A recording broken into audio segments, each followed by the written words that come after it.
welcome little listeners to tonight's bedtime story on our magical podcast, where dreams take flight and adventures are as big as your imagination.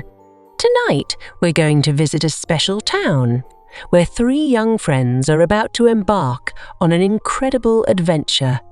They'll discover the power of kindness and how even the smallest actions can change an entire community. Are you ready to meet Luna, Ethan, and Sophia? Great. Then let's begin our tale of the kindness tree. In the charming town of Apple Blossom, where every street seemed to tell a story, lived 3 inseparable friends. Luna, Ethan, and Sophia. Luna, a curly-haired 8-year-old with a gap-toothed smile, had a talent for drawing. Ethan, at 9, was the tallest of the trio, with messy brown hair and glasses that never quite sat straight on his nose. And Sophia, the youngest at 7, sported bouncing pigtails and had a giggle so contagious it could light up the gloomiest of days. Every afternoon, as the school bell rang its final chime, the 3 would race to Apple Blossom Central Park. At the heart of the park stood a grand old oak tree, its branches reaching out like welcoming arms. This oak had become their special meeting place. "This tree must have seen so much," Ethan would often say, his voice filled with wonder as he patted its rough bark. "Just think of all the stories it could tell." Little did they know, this ancient oak was about to become the silent guardian of a magical secret, one that would change their lives and the heart of Apple Blossom forever. One sunny afternoon, as the friends approached their favourite spot, they heard a frightened yelp. Cautiously, they peered around the massive trunk. What they saw made their hearts sink. A group of older boys, known troublemakers from the secondary school, were surrounding a small, trembling dog. "Hey, scaredy cat!" one boy taunted, his voice harsh and mocking. He threw a stick and it clattered frighteningly close to the dog, making it flinch and whimper. Luna gasped, her hand flying to her mouth. Ethan's fists clenched at his sides, a mix of anger and helplessness washing over him. Sophia's eyes filled with tears, her usual cheerful demeanour replaced by distress. "We have to do something," Sophia whispered urgently, tugging at Ethan's sleeve. "They're hurting it." Ethan's mind raced, fueled by a mixture of adrenaline and determination. "I have an idea," he said, his voice shaky but resolute. He turned to Luna. "Run to the park entrance. Get Mr. Thompson from the ice cream van. Tell him it's an emergency." As Luna took off running, Ethan and Sophia emerged from their hiding spot. Sophia, summoning all her courage, shouted, "Look! Is that a police car?" The sudden noise startled the bullies, and they turned to look. Seizing the moment, Ethan whistled softly. The frightened dog limped towards him, recognizing a friend. Just then, the cheerful jingle of Mr. Thompson's ice cream van cut through the air. The older boys, not wanting to get caught causing trouble, quickly scattered. Mr. Thompson helped them take the injured dog to Dr. Green's veterinary clinic. As they sat in the waiting room, a heavy silence hung over them. "I wish we could have stood up to those boys directly," Ethan said, his voice tinged with frustration. "Made them understand how wrong they were." Luna nodded, her usually cheerful face clouded with concern. "But we're just kids. What could we have done against big bullies like that?" Sophia, sitting between her 2 friends, spoke up. "At least we saved the doggy. That's something good, right? We did what we could." Dr. Green emerged with good news. The dog would be fine.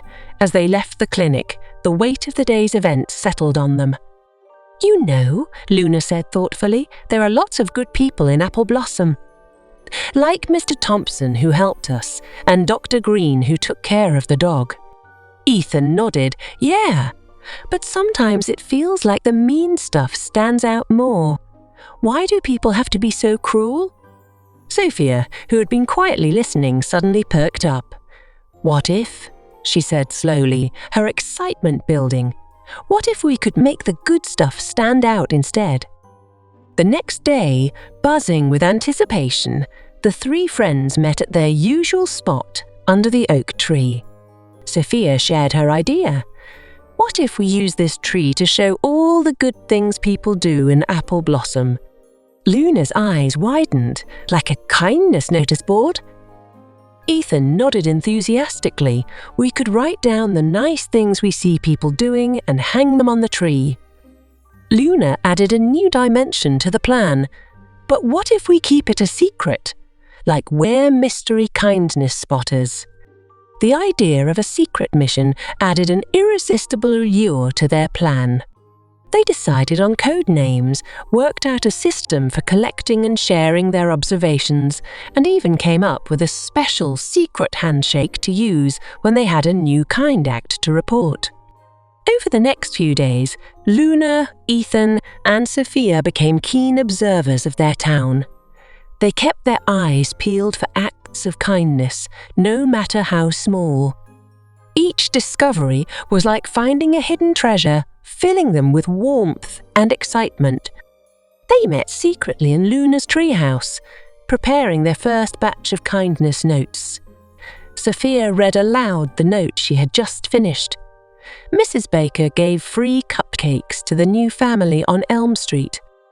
Luna's note read Tom helped his little sister learn to ride a bike in the park yesterday. Ethan's note was about Mr. Johnson mowing his neighbour's lawn while they were away on holiday. The next morning, they met at the park before sunrise. With great care, they gently tied their notes to the lower branches of the old oak, making sure they were secure but not too tight. "It looks beautiful," Sophia whispered, stepping back to admire their handiwork. Indeed, the tree had been transformed. The notes, fluttering gently in the morning breeze, looked like colourful new leaves sprouting from the branches. Each one held a small story of kindness, waiting to be discovered. Days turned into weeks, and the children watched with growing excitement as people began to notice the tree. One sunny afternoon, they saw Mrs. Johnson, a kindly old lady from their street, stop by the tree. "Oh, how lovely!" they heard her exclaim, a smile spreading across her wrinkled face. "It says here that young Tommy from number 42 shoveled his neighbour's driveway after the snowfall. What a thoughtful lad!" As days passed, more and more people began to gather around the kindness tree. Parents would bring their children to read the notes, pointing out examples of good deeds. Couples would pause during their evening walks, smiling as they discovered new acts of kindness. But the most magical thing happened when the children noticed something they hadn't anticipated. New notes began appearing, ones they hadn't written themselves. "Look," Luna whispered excitedly one day, pointing at a fresh note tied with a ribbon they didn't recognize. "Someone's continuing our mission." The tree was no longer just their secret project. It was becoming a symbol of kindness for all of Apple Blossom, a living, growing testament to the goodness that existed in their community. One warm afternoon, as the three friends approached their beloved tree to add new notes, they froze in surprise. Standing before the kindness tree were the older boys who had bullied the dog weeks ago. The children's hearts began to race, memories of that day flooding back. To their amazement, the boys weren't causing any trouble. Instead, they were reading the notes, their expressions a mix of curiosity and something else. Was it shame? "I can't believe old Mr. Peterson helps at the orphanage every week," one boy muttered, his usual sneer absent from his face. Over the following weeks, they noticed a remarkable change. The older boys weren't causing trouble anymore. In fact, they often saw them around town, helping carry groceries for elderly neighbours or picking up litter in the park. Then one day, a new note appeared on the kindness tree. Luna gasped as she read it aloud to her friends. The boys who used to be mean are now volunteering at the animal shelter every weekend. They're especially good with the scared dogs. As summer turned to autumn, painting the leaves of apple blossom in vibrant reds and golds, the kindness tree continued to flourish. Its branches were now laden with hundreds of colourful notes, each one fluttering in the crisp breeze like a beacon of hope. The children noticed other changes too, spreading through the town like ripples in a pond. People smiled more readily at strangers on the street. Neighbours who had once barely acknowledged each other now stopped to chat. The sound of laughter seemed more frequent, floating on the air like music. One day, as they walked home from school, they saw a teenager rush to help an elderly man who had dropped his groceries. The three friends shared a knowing smile, remembering how rare such sights had been just a few months ago. "It's like the whole town is nicer," Sophia said softly, her eyes shining with wonder. As the kindness tree became the talk of the town, Luna, Ethan, and Sophia found themselves facing an unexpected dilemma.